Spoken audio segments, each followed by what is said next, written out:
Today's podcast is dedicated to Workiva's Women in Sales Group, sponsored by Heather Maris and Amanda Montoya. At Workiva, the culture really focuses on empowering women and educating them from within, so we are doing a series called Coffee Talks, hosted by yours truly, Tawny Bro. This week, we spoke with Michelle Amato, who is the Vice President of Sales, Global Financial Services at Workiva. Please join us for this super inspiring interview. We hope you enjoy. Thank you, Amanda. So grab your coffee and let's get started. Welcome to Women in Sales. Our mission is to elevate peer women in sales, those that support them through education, mentorship, and best practices in sales and leadership. Well, my name is Tawny Bro, and I'll be your host today, and I'm very excited to introduce Workiva's own Vice President of Sales, Global Financial Services, Michelle Amato. Thank you so much for joining us today, Michelle. Thanks for having me. Just a little background for those that don't know Michelle. She's worked her way up to the Workiva leadership team, starting as an RSD in 2012. She became the first Rookie of the Year and then continued to lead as top seller for the next 4 years. She was promoted to lead her team as the area director for a strategic central team that supported our Fortune 500 customers before advancing to the VP role of sales earlier this year. And she did have a life before Workiva, but that is her Workiva journey. She was the Vice President of Product Development at Guggenheim Partners. Hopefully I'm saying that right. And then 15 years between Morgan Stanley and Bank of America. So that's quite an accomplishment in itself. And we're very excited to hear your story and just learn about, some of the challenges you had along the way and, how your journey really got you here today. So let's get started and jump right in. Thank you again for sharing. So tell us all about your story. Great. For some of you who heard my personal branding talk last year, some of this may be a bit the same, so I apologize for that. But anyways, it's really exciting to be able to speak to the group for Women in Sales. I remember before we had a Women in Sales organization, it was something I kind of hoped we would have someday. And for those of you who have been here long enough, Russell used to tell me, hope is not a strategy. Hope is not a strategy. So, I was very excited when we got our Women in Sales organization, and even more so to see how it's grown and how women have grown across our sales organization. So when I thought a bit about the journey to today, I'm like, so I was born way back, and then I was like, that's probably what everybody's looking for. Yeah. But I did think, I talked to my executive coach a bit about doing the conversation today. She's like, well, sometimes when people ask, well, what is it that gets someone ahead? And I think in part it tends to be resiliency, right? How fast can you bounce back? How fast can you pivot or move to keep your path moving forward? And so when I think about, how I ended up in sales and leading the sales organization, I think back to, when I was a lot younger, actually, when I was a kid, and one of our neighbors, his name was Mr. Gill, and he used to tell my parents, he's like, she's a born salesperson. She's always selling something. And my parents, who neither had attended college, were like, no, she's going to be an attorney. She's going to, be an engineer. She's got these other things. Sales is almost a bad word, right? So when I was a kid and people talked about it, it was a used car salesman kind of feeling. You want to buy my watch. And as fascinated as I was with the job that I thought he had, in my head, sales wasn't a career path. It wasn't something I was going to be doing. And I think that's important to be transparent, because unfortunately, I think that those stereotypes still exist.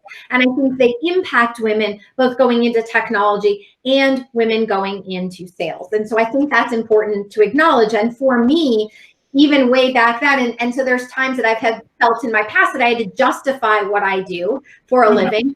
And then I got past the justification and pretty darn proud of it. So in fact, if someone comes up to me and says, oh, and I've had these conversations, I'm just going to introduce you as this because we don't want to say sales, and I'm like, but I'm in sales and I'm in sales. And sales is not a dirty word. And so, you know, it kind of takes an evolution, I think. And I think it also starts in how we talk to everybody. And I'll get to that when I talk about one of the books that I recommend that I think makes a difference. But for me, when I went to school, and I was the first to go in my family, I had a 4-year scholarship from Wegmans, which was my first job out of school. I actually worked there for 6 years. You'll find I don't bounce around much. I get settled, and I like to stay where I am. Not always the best for career growth sometimes that you get stuck places, but I tend to be a person who likes to make a home. I went to college and I started in engineering. And I loved my classes. I had taken pre-engineering classes before I went to the University of Dayton. And I was also a college athlete. So I was on the women's lacrosse team and also on the dance team. I went to the University of Dayton, go Flyers. And I started in engineering. And that was the first point in my life where I got to experience being the only woman in the room. And I know for some of you, you have had that experience multiple times as well. What I didn't realize is that was kind of going to be forecasting for the future. And I sat in the classrooms and I enjoyed it. And when I talked to my advisor at the end of my first year, he was like, well, Michelle, you're really good at finance, like in calculus and all this, but I don't think engineering's for you. And I was like, well, I'm confused. I'm doing well. I have a scholarship. Why would I not go into engineering? And he's like, you're a little too social. And you know, back then, women still were kind of encouraged to go into other areas versus, you know, if we didn't traditionally fit the, you know, the mold of the other people in the room. And I didn't really fit that mold. And there were some other women who were in my class who did complete it.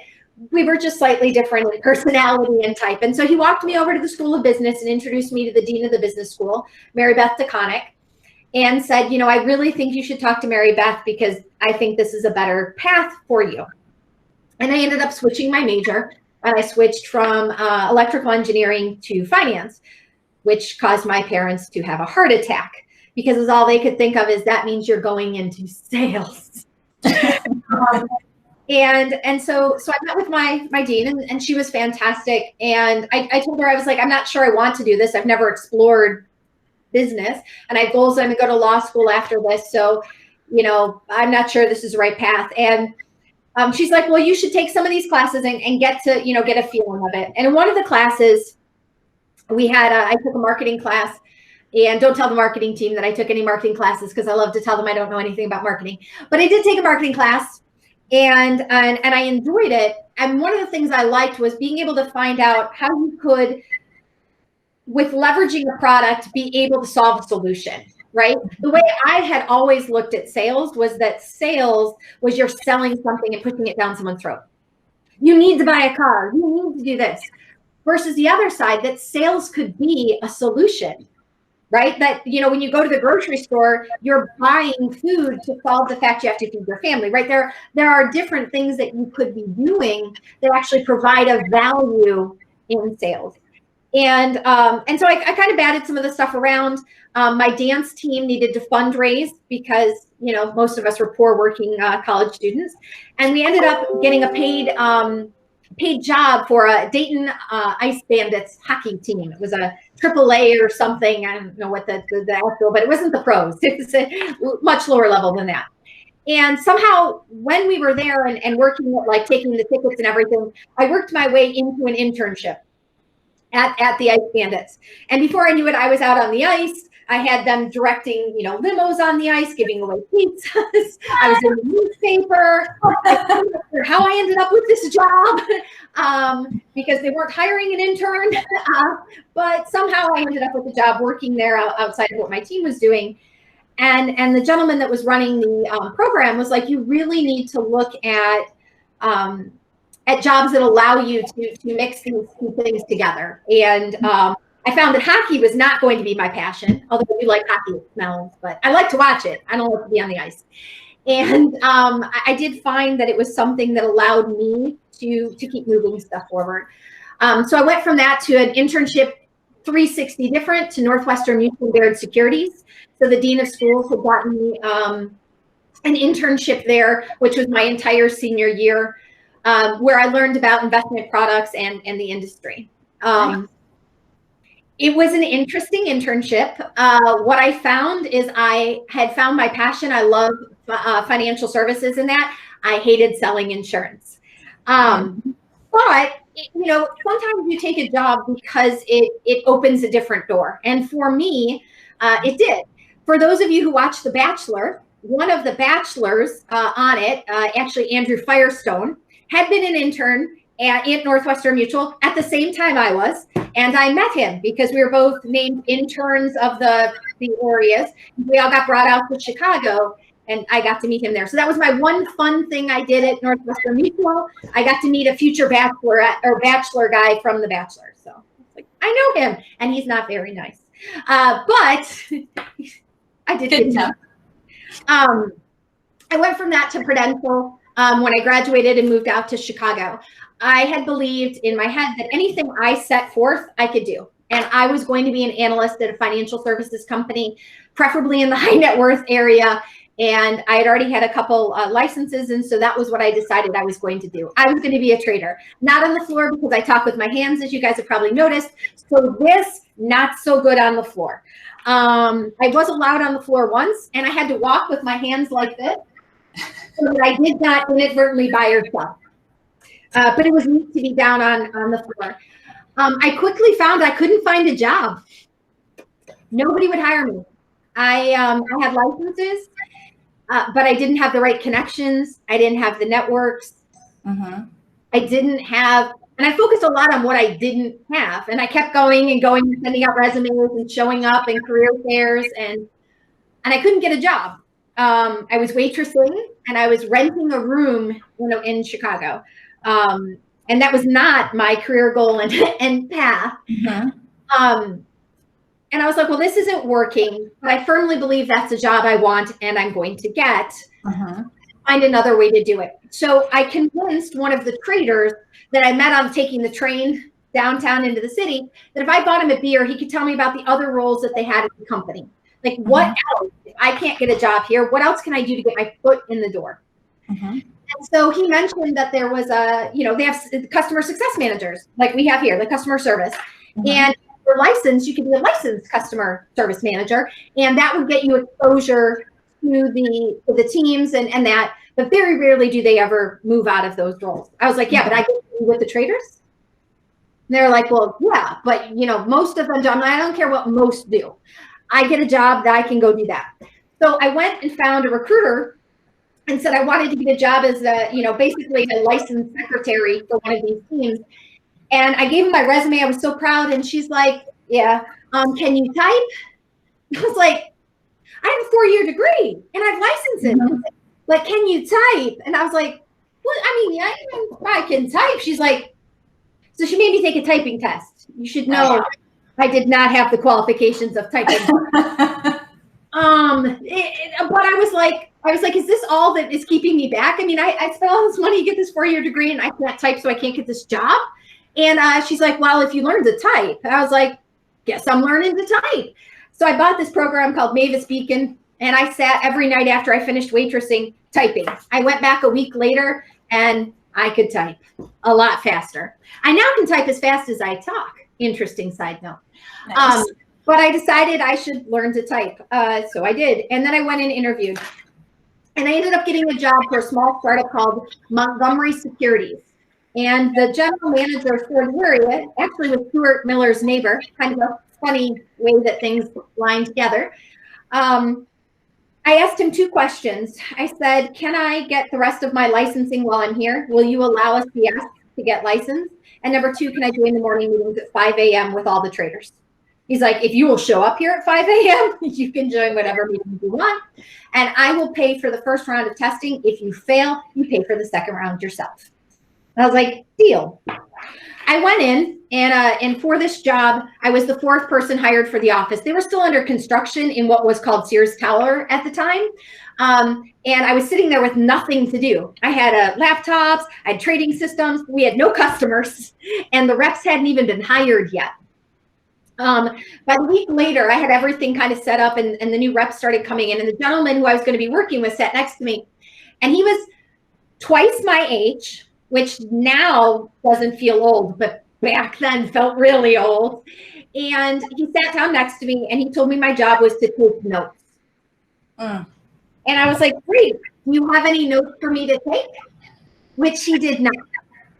So he said, well, your job is also to answer the phone, but it wasn't ringing because we didn't have any customers. So I was like, well, I think my job should include prospecting and taking notes. I'm just saying, you might want to. And he's like, well, no, I dial. I said, so you want me to sit here and watch you dial? Go right ahead. So I sat back and smiled as he went to pick up the phone because our desks were side by side. Like there was no boundary. There was no like separate office space. We were literally side by side. And I turned and just smiled to watch him dial because I had nothing else to do. Phones weren't ringing. We had no customers. There's no paperwork. He made 2 calls and then finally said, I guess you can dial. I was like, good, because this I know how to do. I'd already sold insurance, right? So what I did was show him how we could prospect, what we could find. And I turned that job into becoming an analyst, then becoming a partner on the team, and finally being our specialist for Morgan Stanley for alternative investments. Because I wasn't willing to take the first no, or the second no, or the third no. And instead of fighting, I was happy to sit back, smile, and watch and say, if you really want to sit there and do all the work while I watch you, it's not probably going to last long, though. You're going to get mad. I would be really mad. But it definitely tucked into what I needed to become in sales. And so for me, I found that you can find paths, and they might not always be the paths people are looking for, but you can get there. Yeah, I think that's so true too, because I think as we've all gone on our journey, each stepping stone gives you a new skill that you take to the next level, that you take to the next. And your ambition is definitely shining through. Like your high energy, the fact that you are so motivated and dedicated at each step. I can tell you're exactly where you're supposed to be. Like you've definitely done the work, learned, have the ambition. And I mean, here's to your future. And I know that you're even, investing in yourself again to go back to school. I think I saw you post something about that. So always investing in yourself, you can never go wrong in, I truly believe. So with all of this energy, it sounds like kind of the first question really to get into is, where did you find your love for the leadership side of this? Because you were told no a lot, you learned a lot, and I feel like you're taking those skills now and sharing them with the younger generation too. Because now I think that the millennial that you were at the time, let's say your age, now you're the one that's able to help and guide. So do you think that was just natural along the way for you? I think it's usually been a pivot. I like to teach other people how to succeed. So, I think the first time I ever coached, I was 14.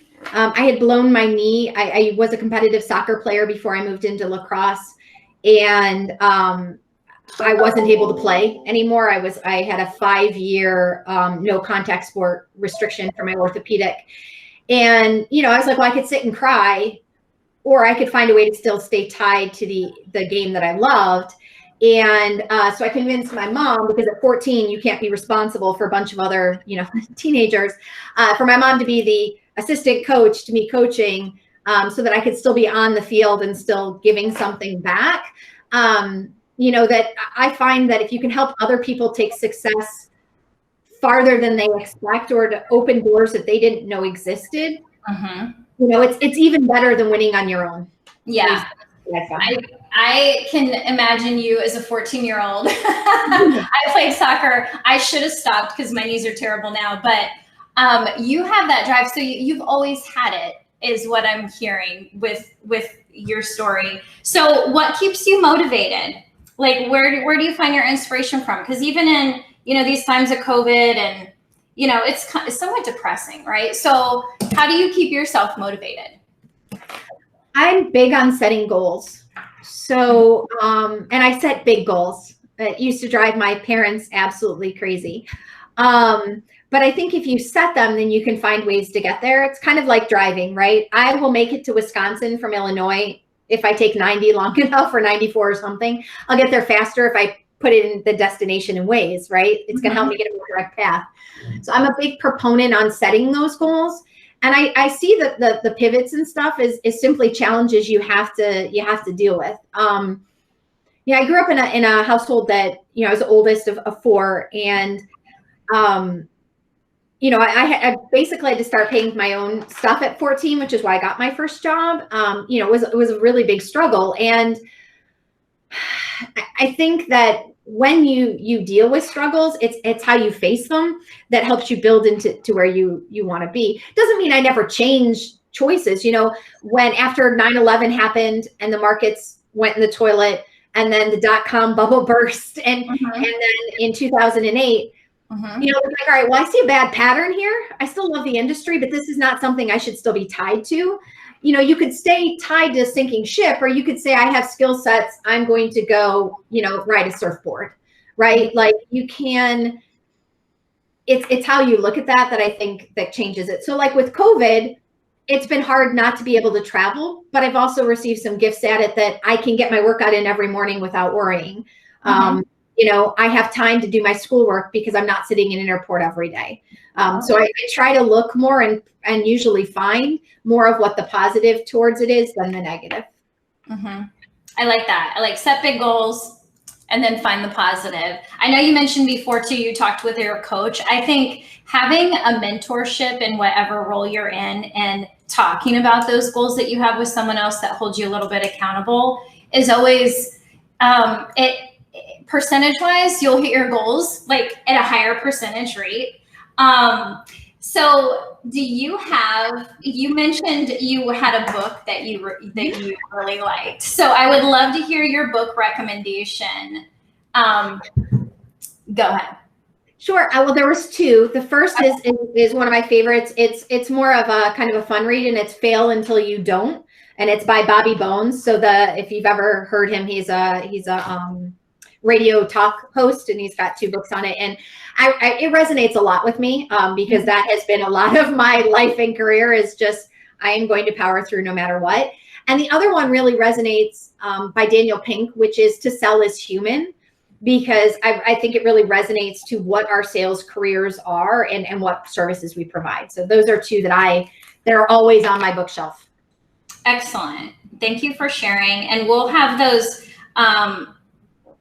those titles available for anyone after this if you guys are interested in that. So with the whole women in business, I always love to hear, like, do you have one beauty tip that you like to share? Take an hour a day for yourself. If you're a morning person, make it in the morning. If you're a night person, make it at night. I work out every morning religiously from 6 to 7. I get up at 5:30, and that gives me time to, get my 8 ounces of water in and get changed and get out to work out. So whatever it is that keeps you centered and grounded, make sure you do it. You're living the miracle morning. I don't know if you've read that book by L. Elrod, but he talks about that. Like, take time for yourself every morning, do it earlier, and it sets you up for a successful day. Because pre-COVID, I was at the studio every morning, getting up at 5. And then once my studio closed, I was doing yoga. And once it closed, I got super depressed. Like, it was just not the same. So it changes your whole outlook for the day when you do get up and take that time to really care and sit in your head, do the brain dump the night before, right? Know what your goals are for the next day. I really love that. I know, okay, we have a little time. So I would like to hear if you have any additional just advice for the group listening, just, daily tips for success. It sounds like you're like living every self-improvement book we've read, right?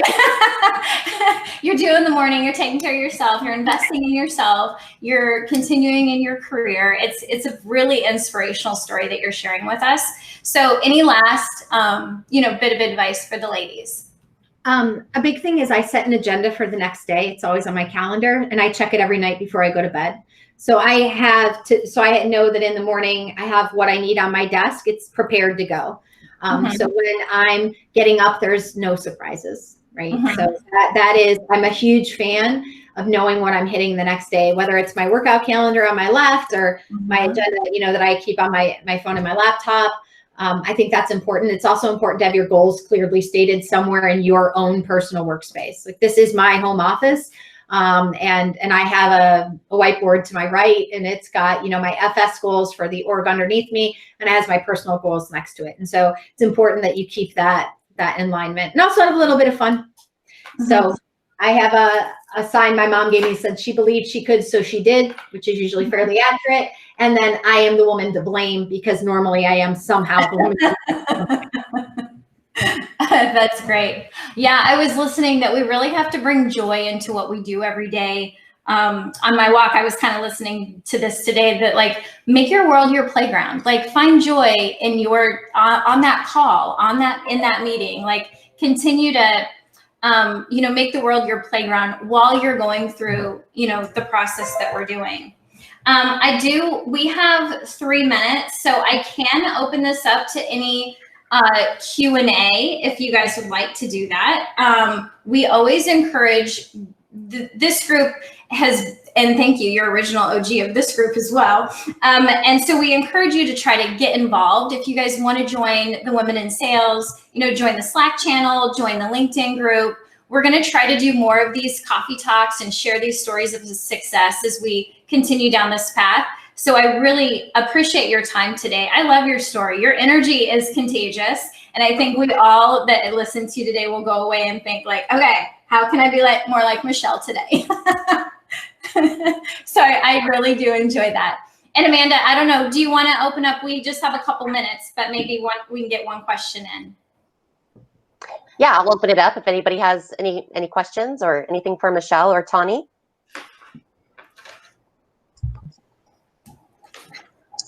So Michelle, this is Shay. I have a question. It probably is a loaded question and longer than a 2-minute answer, but you have such a positive story and have been so successful. What would you say has been your biggest failure, and how did you overcome that? Question. My biggest failure, when I was new at trading, I was coming back to my desk. I was about 23 and carrying my lunch. And the head trader was upset about a trade that he believed I had made a mistake on, but ended up not being my mistake. But he came at me yelling and screaming, and I had no idea how to process it. Everybody's turning and staring. I'm one of 3 women on the entire floor. I dropped my tray and ran. Ran, crying to the bathroom. I was like, my career's over. I still have no idea what I did wrong. But all I knew is he was on attack, and it was flight or flight, and I ran. I have since learned to hold my own ground and that, but I don't think there's any shame into acknowledging when things have blindsided you. It's then how do you make sure that doesn't happen again? Thank you, Michelle. That's a really great way for us to wrap up too. Thank you so much for your time today.